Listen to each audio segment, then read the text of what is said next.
Good morning everyone. Today we will start with the next topic, cell wall.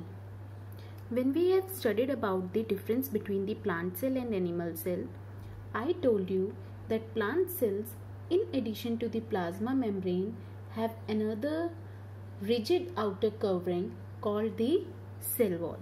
You can see in the diagram, the outer covering of the plant cell is known as the cell wall. The green colored layer is the cell wall. So what is cell wall? Cell wall is a rigid, non-living boundary wall outside the cell membrane or plasma membrane in plant cell. In your junior classes, you have studied that the cell wall is present in plant cell, but it is present in other living organisms also, like fungi and bacteria. Animal cells, they lack cell wall. In plant cell, cell wall is composed of complex substance called cellulose.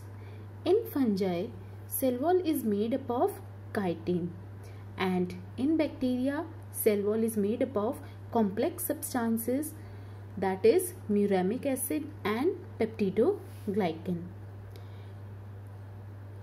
Now, what is the function of the cell wall?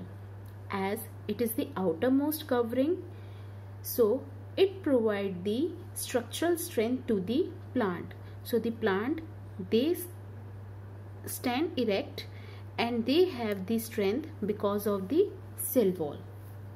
Now, it provides definite shape to the cell. Third, it protects the inner content of the cell.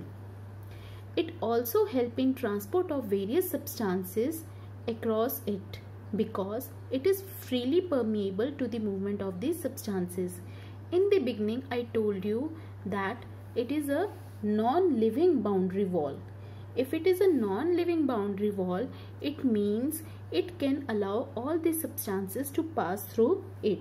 That's why we say that the plasma membrane is freely permeable. Cell wall is freely permeable to the movement of the substances. But do you remember, plasma membrane is semi-permeable, that allow only selected molecule to enter inside the cell. So the cell wall, it allow all the molecule to enter inside the cell.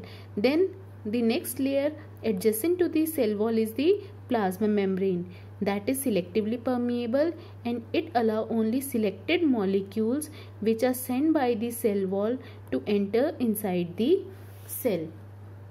Last function, that it permit cells of plants, fungi and bacteria to withstand very dilute solution is known as hypotonic solution without bursting.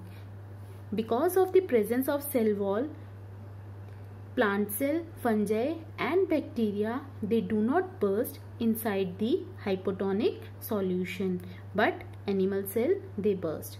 Now the question arises, how cells of plants, fungi and bacteria withstand hypotonic external media without bursting? Do you remember hypotonic external media? What does it mean? That when the concentration of water is more as compared to the cell.